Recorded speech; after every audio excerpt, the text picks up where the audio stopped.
Duration between notification and exam date is reduced. അതായത് നിങ്ങൾക്ക് exam വളരെ നേരത്തെ തന്നെ കണ്ടക്ട് ചെയ്യുന്നു. കേരള PSCയിൽ വളരെ വലിയ മാറ്റങ്ങൾക്കാണ് കഴിഞ്ഞ കുറച്ച് വർഷങ്ങളായിട്ട് സാക്ഷ്യം വഹിച്ചുകൊണ്ടിരിക്കുന്നത്. അതിൽ വളരെ ഡ്രാസ്റ്റിക് ആയിട്ടുള്ള ചില ചേഞ്ചസുകൾ ഉണ്ട്. അത് ഉദ്യോഗാർത്ഥികൾ തിരിച്ചറിഞ്ഞില്ലെങ്കിൽ നിങ്ങൾക്ക് PSC എക്സാം ക്രാക്ക് ചെയ്യുക എന്ന് പറയുന്നത് നിങ്ങളുടെ ഡ്രീം അച്ചീവ് ചെയ്യാൻ കഴിയില്ല. സോ ഈ ഒരു വീഡിയോയിലൂടെ നമ്മൾ അൺലോക്ക് ചെയ്യാൻ പോകുന്നത് നിങ്ങൾക്ക് PSCയുടെ പുതിയ ട്രെൻഡ്സുകൾ മനസ്സിലാക്കാനും അതിനനുസരിച്ചിട്ട് എങ്ങനെയാണ് നിങ്ങളുടെ പ്രിപ്പറേഷൻ മുന്നോട്ട് കൊണ്ടുപോകേണ്ടത്, നല്ലൊരു റാങ്ക് നേടിയിട്ട് എങ്ങനെ ഒരു സർക്കാർ ജോലിയിലേക്ക് എത്താം എന്നുള്ളതിനെ കുറിച്ചാണ് നമ്മൾ ഈ ഒരു വീഡിയോയിൽ ഡിസ്കസ് ചെയ്യാൻ പോകുന്നത്.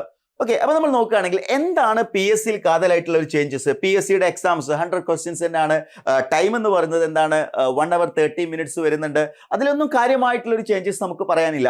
എന്നിരുന്നാലും ഈ എക്സാംസുകളിൽ വന്നിരിക്കുന്ന അല്ലെങ്കിൽ നോട്ടിഫിക്കേഷന്, അതിന്റെ എക്സാം ഡേറ്റ്, അതിലൊക്കെ പറഞ്ഞിരിക്കുന്ന ചില കാര്യങ്ങൾ നമ്മൾ എന്ത് ചെയ്യേണ്ടതായിട്ടുണ്ട്, സ്പെഷ്യലായിട്ട് നോട്ട് ചെയ്യേണ്ടതായിട്ടുണ്ട്.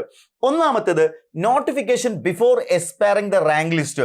ഇതാണ് കാതലായിട്ടുള്ള മാറ്റങ്ങളിൽ ഒന്നെന്ന് പറയുന്നത്. അതായത് റാങ്ക് ലിസ്റ്റ് എക്സ്പയർഡ് ആവുന്നതിന് മുന്നേ തന്നെ എന്ത് ചെയ്യാണ്, കേരള PSCയിൽ ഇപ്പൊ നോട്ടിഫിക്കേഷൻ വരികയാണ്. ഇങ്ങനൊരു ട്രെൻഡ് പണ്ടില്ലായിരുന്നു എന്ന് മാത്രമല്ല, പലപ്പോഴും ഒരു എക്സാം നടന്നിട്ട് 7, 8, 9 വർഷങ്ങൾ കഴിഞ്ഞിട്ടാണ് അടുത്ത എക്സാംസ് എഴുതൽ. പലരും പറയാറുണ്ട് ഒറ്റ പ്രാവശ്യം എക്സാം എഴുതിയിട്ട്, ഇപ്പൊ KSEB ഒരു എഞ്ചിനീയർ എക്സാം എഴുതിയായിരിക്കാം, ഇനി അടുത്ത പരീക്ഷ എഴുതാൻ കഴിയൂല എന്ന് തന്നെ പറയില്ലേ, ഏജ് ഓവർ ആയി പോകും, അല്ലെങ്കിൽ 10 വർഷം കഴിഞ്ഞിട്ട് അടുത്ത പരീക്ഷ വരുന്ന പറയില്ലേ. അതേപോലെ തന്നെ ഇലക്ട്രിക്കൽ ഇൻസ്പെക്ടർ എക്സാം നിങ്ങൾക്ക് എല്ലാവർക്കും അറിയാം 2014 ഈ എക്സാം നടന്നതാണ് എൻ്റെ ഓർമ്മ.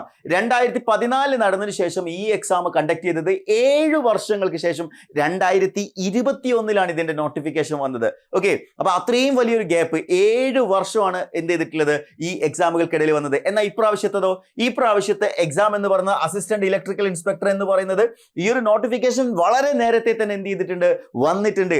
അതേപോലെ തന്നെ ഇൻഡസ്ട്രീസ് എക്സ്റ്റൻഷൻ ഓഫീസർ അഥവാ IO, ഇതും റാങ്ക് ലിസ്റ്റ് എക്സ്പയർഡ് ആവുന്നതിന് മുന്നേ വന്നിട്ടുണ്ട്. അതേപോലെ തന്നെ ലെക്ചർ ഇൻ പോളിടെക്നിക് നമ്മൾ നോക്കുകയാണെങ്കിൽ ഇലക്ട്രിക്കൽ അല്ല, ഇലക്ട്രോണിക്സിന്റെ കേസിലാണ്. അതായത് റാങ്ക് ലിസ്റ്റ് എക്സ്പയർഡ് ആവുന്നതിന് മുന്നേ വീണ്ടും എക്സാം വരിക. അപ്പൊ ഈ ഒരു ട്രെൻഡ് നിങ്ങൾ മനസ്സിലാക്കേണ്ടതിന്റെ ഇമ്പോർട്ടൻസ് എന്താണെന്ന് വെച്ച് കഴിഞ്ഞാൽ, പല ആളുകളും നിങ്ങളോട് പറയുന്നുണ്ടാവും PSCയുടെ എക്സാംസുകൾക്ക് കഴിഞ്ഞിട്ടുണ്ട്, ഇനി ഒരു 5-8 വർഷം കഴിഞ്ഞിട്ട് നോക്കിയാൽ മതി കാര്യമായിട്ടുള്ള എക്സാംസുകൾക്ക് എന്നൊക്കെ പഴയ രീതിയിൽ ചിന്തിക്കുന്ന ആളുകൾ അത് പറയുന്നുണ്ടാവും. എന്നാൽ ഏറ്റവും ലേറ്റസ്റ്റ് ആയിട്ടുള്ള PSCയുടെ ട്രെൻഡ് മനസ്സിലാക്കിയിട്ടുള്ള ഒരു ഉദ്യോഗാർത്ഥിയാണെങ്കിൽ നിങ്ങൾ മനസ്സിലാക്കിക്കോളൂ, ഇലക്ട്രിക്കൽ ആയിക്കോട്ടെ, മെക്കാനിക്കൽ ആയിക്കോട്ടെ, സിവിൽ ആയിക്കോട്ടെ, ഏത് എക്സാംസുകളാണെങ്കിലും ഒരു റാങ്ക് ലിസ്റ്റ് വന്നതിന് ശേഷം വിത്തിൻ 2 years തന്നെ നമുക്ക് എന്ത് ചെയ്യാവുന്നതാണ്, അടുത്ത എക്സാം എക്സ്പെക്ട് ചെയ്യാവുന്നതാണ്. അതിൽ തന്നെ ഏറ്റവും അൺബിലീവബിൾ ആയിട്ടുള്ള ചേഞ്ച് വന്നിട്ടുള്ളത് അസിസ്റ്റന്റ് ഇലക്ട്രിക്കൽ ഇൻസ്പെക്ടറിലാണ്. എന്താ സംഭവിച്ചതെന്ന് ചോദിച്ചു കഴിഞ്ഞാൽ, സാധാരണഗതിയിൽ നോട്ടിഫിക്കേഷൻ വന്നിട്ട് ഒരു 6 മാസം എന്ത് ചെയ്യാറുണ്ട്, പ്രിപ്പറേഷൻ ടൈം ലഭിക്കാറുണ്ട്. എന്നാൽ അസിസ്റ്റന്റ് ഇലക്ട്രിക്കൽ ഇൻസ്പെക്ടർ എക്സാമിൽ അതുപോലും ലഭിച്ചില്ല എന്നുള്ളതാണ്. അതായത് date of duration between notification and exam date is reduced. അതായത് നിങ്ങൾക്ക് എക്സാം വളരെ നേരത്തെ തന്നെ കണ്ടക്ട് ചെയ്യുന്നു. ഇതിന്റെ ഒരു ഇൻഡിക്കേഷൻ എന്താണ്, അല്ലെങ്കിൽ ഇതിന്റെ ഒരു ഇമ്പോർട്ടൻസ് എന്താണെന്നറിയോ, നിങ്ങൾ പ്രിപ്പറേഷൻ തുടങ്ങുകയാണെങ്കിൽ നോട്ടിഫിക്കേഷൻ വന്നിട്ട് പ്രിപ്പറേഷൻ തുടങ്ങാം എന്ന് ചിന്തിക്കുന്നത് ഒരിക്കലും ശരിയല്ല. അതൊരു പക്ഷേ നിങ്ങൾക്ക് നല്ല റാങ്കിൽ എത്താൻ അത് വലിയ ബുദ്ധിമുട്ടായിരിക്കും സൃഷ്ടിക്കാൻ പോകുന്നത് എന്നുള്ള കാര്യം മനസ്സിലാക്കുക.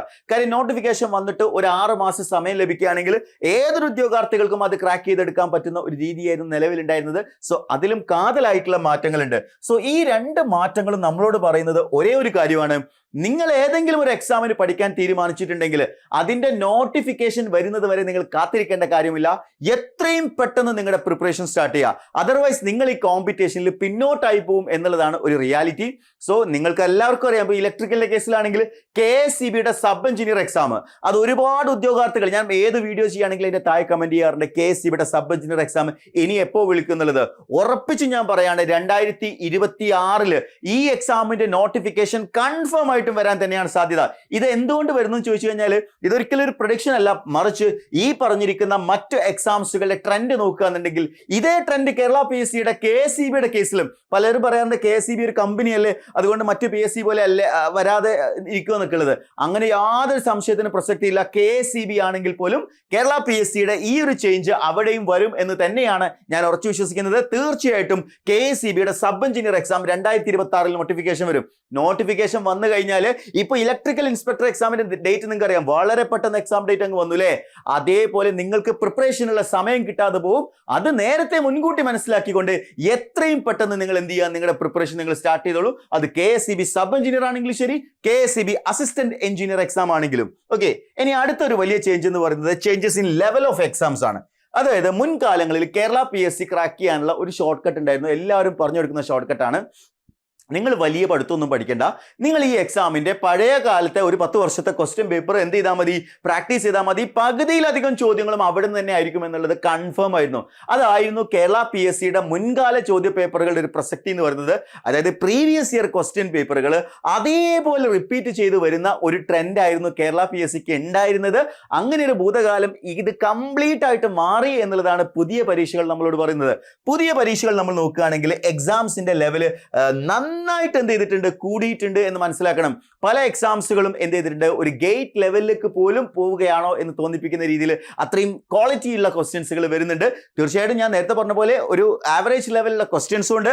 അത് കൂടാതെ തന്നെ എബോവ് ആവറേജ് ലെവലിലുള്ള ക്വസ്റ്റ്യൻസും എന്ത് ചെയ്തിട്ടുണ്ട്, കേരള PSCയിൽ നിന്ന് വരുന്നുണ്ട് എന്നുള്ളത് കൊണ്ട് തന്നെ ആ ഒരു ലെവൽ ചേഞ്ച് എക്സാമിൽ നിങ്ങൾ കൃത്യമായിട്ട് മനസ്സിലാക്കേണ്ടതായിട്ടുണ്ട്.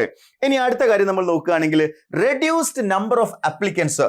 ഇതിപ്പോൾ വന്നിരിക്കുന്ന ഒരു ട്രെൻഡാണ്. ഇത് വളരെ പോസിറ്റീവായിട്ടായിരിക്കും നിങ്ങൾ കാണേണ്ടത്. കാര്യം എന്താണെന്ന് വെച്ച് കഴിഞ്ഞാൽ ഞാൻ ആദ്യം പറഞ്ഞ 3 കാര്യങ്ങളിലും ഒരു ചേഞ്ച് ആണെങ്കിൽ 4ാമത്തെ കാര്യം എന്ന് പറയുന്നത് നമ്പർ ഓഫ് അപ്ലിക്കൻസ് കുറയാനുള്ള കാരണം എന്താണെന്ന് വെച്ച് കഴിഞ്ഞാൽ പലർക്കും ഇതിനെക്കുറിച്ചുള്ള അവയർനെസ് ഇല്ലാത്തത് കൊണ്ടാണ്. അതായത് ഒരു എക്സാം കഴിഞ്ഞു, ഇലക്ട്രിക്കലിന്റെ ഒരു ഇൻസ്പെക്ടർ എക്സാം കഴിഞ്ഞു, ഇനി 7 കൊല്ലം നോക്കണ്ടല്ലോ എന്ന് വിചാരിച്ചിട്ട് ഇതുമായി ബന്ധപ്പെട്ട യാതൊരു വാർത്തയും ശ്രദ്ധിക്കാതെ ഒരുപാട് ഉദ്യോഗാർത്ഥികൾ എനിക്ക് മെസ്സേജ് അയച്ചിട്ടുണ്ട്, ഞങ്ങൾ ഈ ഇലക്ട്രിക്കൽ ഇൻസ്പെക്ടറിന്റെ നോട്ടിഫിക്കേഷൻ വന്നത് അറിഞ്ഞിട്ടില്ല എന്ന് പറഞ്ഞിട്ട്. കാര്യം അവർ എക്സ്പെക്ട് ചെയ്യുന്നില്ലല്ലോ ഇങ്ങനെ ഒരു എക്സാം ഇനി വീണ്ടും പെട്ടെന്ന് തന്നെ നോട്ടിഫിക്കേഷൻ വരുമെന്ന് ആരും എക്സ്പെക്ട് ചെയ്തിട്ടില്ല. പക്ഷെ ഞാൻ നിങ്ങളോട് പറഞ്ഞിട്ടുണ്ടായിരുന്നു കേരള PSCയുടെ വേഗത അതിവേഗത്തിലാണ് ഇപ്പോൾ മുന്നോട്ട് പോയിക്കൊണ്ടിരിക്കുന്നത്. അങ്ങനെ വരുമ്പോൾ എക്സാംസിന്റെ നോട്ടിഫിക്കേഷൻ ഒക്കെ കൃത്യമായിട്ട് നിങ്ങളിലേക്ക് നമ്മൾ എത്തിക്കാറുണ്ട്. അതിനു വേണ്ടിയിട്ട് വീഡിയോസുകൾ, വെബിനാറുകൾ എല്ലാം നിങ്ങളിലേക്ക് നമ്മൾ പ്ലാറ്റ്ഫോമിൽ എത്തിക്കാറുണ്ട്. ഇനി ആരെങ്കിലും സബ്സ്ക്രൈബ് ചെയ്യാത്തുണ്ടെങ്കിൽ നമ്മുടെ ചാനൽ സബ്സ്ക്രൈബ് ചെയ്ത് വെക്കുക. നിങ്ങൾക്കൊരു അവസരം എന്ത് ചെയ്യാൻ പാടില്ല, മിസ്സായി പോകാൻ പാടില്ല. അപ്പൊ നമ്പർ ഓഫ് അപ്ലിക്കൻസ് കുറയാൻ കാരണം അവയർനെസ് കുറഞ്ഞതുകൊണ്ടും പിന്നെ ഇനി അധികം എക്സാംസുകൾ ഉണ്ടാവില്ല എന്നുള്ള ആ ഒരു മുൻധാരണയാണ്. അതിന്റെ ഒരു പ്രധാന കാര്യങ്ങളിൽ ഒന്ന് അത് തന്നെയാണ്. ഇപ്പൊ നോക്കിയേ, അസിസ്റ്റന്റ് ഇലക്ട്രിക്കൽ ഇൻസ്പെക്ടറിൽ കേവലം 10,000 ആളുകൾ മാത്രമേ എന്ത് ചെയ്തിട്ടുള്ളൂ, അപ്ലൈ ചെയ്തിട്ടുള്ളൂ എന്നുള്ളതാണ്. അതിൽ തന്നെ കൺഫർമേഷൻ കൊടുത്തു കഴിയുമ്പോൾ എത്ര വരുന്നുള്ളത് നമുക്ക് നോക്കി നോക്കാം. അതായത് 10,000-ൽ താഴെ ആയിരിക്കും എന്നുള്ള കാര്യം കൺഫേം ആയിട്ട് മാറിയിരിക്കുകയാണ്. അതുകൊണ്ട് തന്നെ എക്സാം എഴുതുന്ന മുഴുവൻ ഉദ്യോഗാർത്ഥികൾക്കും വലിയൊരു സാധ്യതയാണ് അവിടെ വന്നിരിക്കുന്നത് എന്ന കാര്യം മനസ്സിലാക്കുക. ഇനി number of candidates in rank list is reduced. അതായത് മുൻകാലങ്ങളിൽ നമ്മൾ നോക്കുകയാണെങ്കിൽ റാങ്ക് ലിസ്റ്റ്, വലിയ റാങ്ക് ലിസ്റ്റുകൾ പബ്ലിഷ് ചെയ്യാറുണ്ടായിരുന്നു. എന്നാൽ ആ ഒരു ട്രെൻഡ് കുറയാനുള്ള പല കാരണങ്ങളുണ്ട്. ഇപ്പോൾ ഇതിന് മുന്നേ നിങ്ങൾക്കറിയാം റാങ്ക് ലിസ്റ്റിൽ വന്നിട്ടും ജോലി കിട്ടാതെ പോയിട്ടുള്ള ഒരുപാട് ആളുകൾ ഒരുപാട് നിരാശയിലൊക്കെ ആയി പോകാറുണ്ട്. ഈവൻ സൂയിസൈഡ് പോലും സംഭവിച്ചിട്ടുള്ള ഒരു കേസ് മുമ്പ് ആലപ്പുഴയിലോ മറ്റോ ഉണ്ടായിരുന്നു എന്ന് ഞാൻ മനസ്സിലാക്കുന്നത്.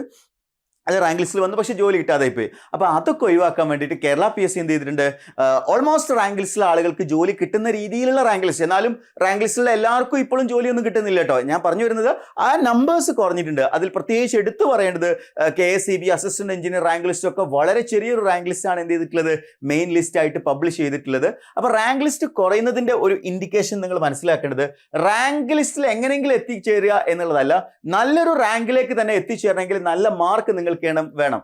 നല്ല മാർക്കോട് കൂടി പ്രിപ്പറേഷൻ ചെയ്ത് അല്ലെങ്കിൽ വന്നു കഴിഞ്ഞാൽ നിങ്ങൾക്ക് റാങ്ക് ലിസ്റ്റിൽ നല്ലൊരു റാങ്കിൽ വന്നാലാണ് പെട്ടെന്ന് ജോലി കിട്ടാൻ സാധ്യത ഉള്ളത്, എത്രയും പെട്ടെന്ന് ജോലി കിട്ടാനുള്ള സാധ്യത ഉള്ളത്. അല്ലെങ്കിൽ നിങ്ങൾ ജസ്റ്റ് റാങ്ക് ലിസ്റ്റിലോ സപ്ലൈ ലിസ്റ്റിലോ ആവാതിരിക്കണമെങ്കിൽ നിങ്ങൾ എന്ത് ചെയ്യണം, നിങ്ങളുടെ പ്രിപ്പറേഷൻ ഏറ്റവും എക്സ്ട്രീം ലെവലിൽ തന്നെ നിങ്ങൾ കൊണ്ടുപോകണം. സോ ഈ മാറ്റങ്ങൾ എന്ന് പറയുന്നത് തീർച്ചയായിട്ടും കേരള PSCയുടെ ഭാഗത്ത് നിന്ന് വന്നിട്ടുള്ള കാര്യങ്ങളാണ്. ഇതിനെക്കുറിച്ച് കൃത്യമായിട്ട് നിങ്ങൾ മനസ്സിലാക്കിയില്ലെങ്കിൽ ഇനിയും നിങ്ങൾ പിന്നോട്ടായി പോകും എന്നാണ് എനിക്ക് നിങ്ങളുടെ അടുത്ത് പറയാനുള്ളത്.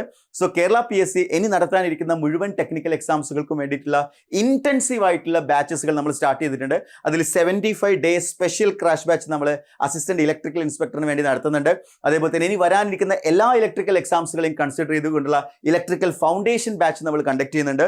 ഇനി ഏതെങ്കിലും പെർട്ടിക്കുലർ എക്സാം നിങ്ങൾക്ക് വേണം, KSEB സബ് എഞ്ചിനീയർ വേണം, അല്ലെങ്കിൽ KSEB AE വേണം, അങ്ങനെയാണെങ്കിൽ നിങ്ങൾക്ക് ആ ഒരു ബാച്ചിൽ എന്ത് ചെയ്യാവുന്നതാണ്, ജോയിൻ ചെയ്യാവുന്നതാണ്. സോ എൻട്രിയുടെ ടെക്നിക്കൽ എക്സാംസിന്റെ കോഴ്സുകളിൽ ജോയിൻ ചെയ്യാൻ ഇപ്പം ഞാൻ ഇലക്ട്രിക്കലിന്റെ കാര്യം മാത്രമേ പറഞ്ഞുള്ളൂ.